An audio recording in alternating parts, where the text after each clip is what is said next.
Assalamualaikum warahmatullahi wabarakatuh. Apa kabar anak-anakku yang di rumah? Semoga senantiasa sehat selalu ya. Hari ini kita akan belajar mata pelajaran matematika kelas 8. Yang akan kita pelajari kali ini yaitu bangun ruang sisi datar. Nah, apa itu bangun ruang sisi datar dalam kehidupan sehari-hari? Kalian sudah sangat familiar dengan bangun ruang sisi datar. Contohnya misalkan dadu, kemudian kerdus, ada box speaker, kemudian ada bangunan piramid, kado, kemudian rubik, kemudian coklat gitu ya, dan sebagainya. Masih sangat banyak bangun ruang dalam kehidupan sehari-hari. Nah, apa yang termasuk dalam bangun ruang sisi datar atau kita singkat sebagai BRSD yang dipelajari di kelas 8? Ada 4 bangun ruang sisi datar, yaitu kubus, balok, limas, dan prisma. Yang akan kita pelajari kali ini yaitu 2 saja, yaitu tentang kubus dan limas. Nah, kubus, kalian sudah sangat tahu kubus itu bentuknya bangun ruang seperti ini dengan dibatasi oleh 6 buah sisi yang berbentuk persegi, yaitu ada sisi atas, alas, depan, belakang, kanan, dan kiri. Masing-masing bentuknya persegi ya. Jadi sisi bawah itu misalkan kita lihat pada gambar yaitu ABCD, atas itu EFGH, kemudian kanan, kiri, depan, dan belakang. Jadi ada 6 buah sisi yang berbentuk persegi. Kemudian rusuk. Rusuk itu adalah perpotongan 2 buah sisi, yaitu ada AB, BC, CD, DA, dan seterusnya. Ada berapakah rusuk dalam kubus? Rusuk yang berdiri ada 1, 2, 3, 4, kemudian yang atas juga 4, yang bawah juga 4. Berarti ada 12 rusuk. Kemudian titik sudut. Titik sudut itu perpotongan antara 3 rusuk. 1, 2, 3, 4. Yang bawah juga 1, 2, 3, 4. Yaitu ABCD dan EFGH. Kemudian diagonal bidang. Diagonal bidang dari sebuah kubus ABCD EFGH itu misalkan pada gambar yaitu A ke F. Jadi ini ada sebuah bidang atau sebuah sisi, jadi dari ujung sini ke ujung sini namakan sebagai diagonal bidang. Nah, kalau diagonal ruang dari suatu kubus ABCD EFGH pada kubus tersebut yaitu misalkan dari H ke B kalau pada gambar ya.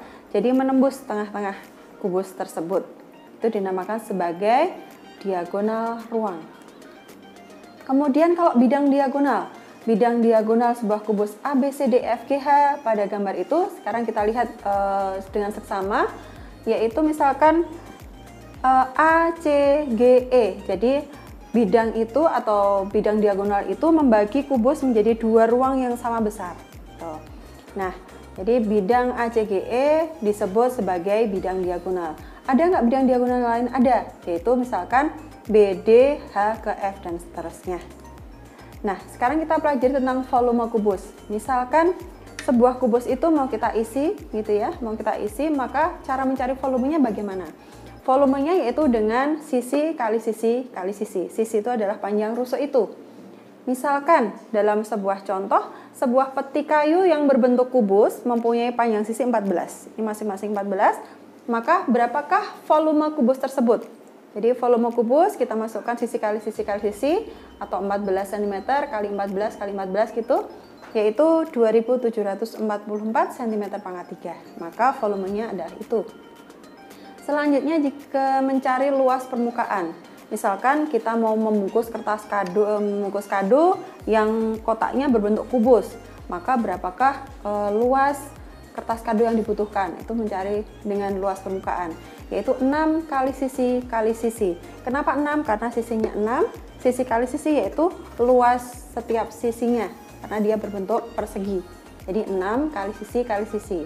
Nah, contohnya misalkan 2 buah kubus masing-masing panjang rusuknya 6 cm dan 10 cm, hitunglah luas permukaannya.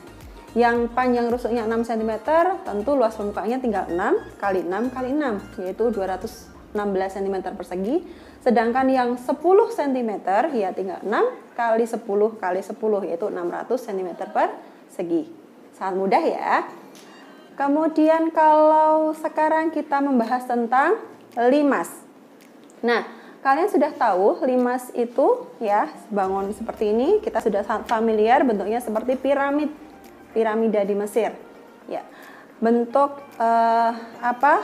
limas? Limas adalah bangun ruang yang dibatasi oleh alas yang berbentuk segi N dan segitiga pada sisi tegaknya. Jadi ini ada segitiga-segitiga. Kenapa segi N? Karena belum tentu bawahnya itu persegi.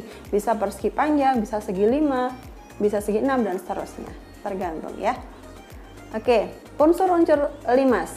Rusuk adalah garis perpotongan antara dua sisi limas. Jadi ini rusuk tegak, ini rusuk bawah ya, gitu. Kemudian kalau titik sudut yang merupakan pertemuan antara dua rusuk atau lebih. Jadi titik sudut seperti ini. Kemudian bidang sisi merupakan bidang yang terdiri dari bidang alas dan bidang sisi tegak. Jadi bidang alasnya sudah sangat jelas. Kemudian bidang sisi tegak yang segitiga. Kemudian titik puncak adalah titik pertemuan antara selimut limas. Jadi sudah sangat jelas sekali kalau bentuk limas itu ada titik puncaknya di atas. Nah, tinggi limas sekarang. Kalau tinggi limas itu yang mana? Jarak antara alas dan titik puncak. Jadi alas di sini kita tarik ke atas sampai ke puncak, jadi tengah-tengah ini, sehingga dia tegak lurus dengan sisi alasnya. Itu namanya tinggi limas. Jadi tinggi limas itu bukan yang ada di segitiga ini atau di sini, tetapi dari tengah-tengahnya alas ke puncaknya ini. Nah, sekarang kalau kita mau mencari volume limas. Volume limas itu bagaimana cara mencarinya? Yaitu sepertiga kali luas alas kali tinggi. Luas alasnya tergantung bentuk alas. Kalau persegi ya sisi kali sisi, kalau persegi panjangnya panjang kali lebar, dan seterusnya. Misalkan dalam sebuah contoh terdapat sebuah limas dengan alas berbentuk persegi dengan ukuran 9 cm. Jika tinggi limas adalah 15 cm, berapakah volume limas tersebut? Cara mencarinya tinggal kita masukkan dalam sepertiga kali sisi kali tinggi limas, yaitu 405 cm pangkat 3. Sehingga volumenya adalah 405 cm pangkat 3. Ya, kalau mencari luas permukaan limas, maka kita mencari selimutnya. Jadi yang bentuk segitiga itu kita jumlahkan ditambah luas alasnya, itu simpelnya seperti itu. Nah, jika alas limas itu berbentuknya persegi, maka ya tinggal kita cari luas alasnya sisi kali sisi, kemudian 4 kali luas segitiga, yaitu setengah kali alasnya kali tinggi selimut tadi. Jika alasnya memiliki bentuk persegi panjang, ya tinggal kita sesuaikan alasnya, yaitu panjang kali lebar. Seperti itu ditambah dengan luas selimutnya yang berbentuk tadi persegi. Jadi nanti ada dua tipe. Jadi 2 kali setengah kali panjang kali tinggi selimut, dan ada juga 2 kali setengah kali lebar kali tinggi selimut. Sangat mudah ya. Itu tadi kita pembahasan tentang kubus dan limas. Semoga dengan pembahasan tadi kalian bisa belajar di rumah dengan lebih baik lagi. Oke, selamat belajar. Kita bertemu pada pertemuan selanjutnya dengan materi yang berbeda. Sekian dari Bu Ika. Assalamualaikum warahmatullahi wabarakatuh.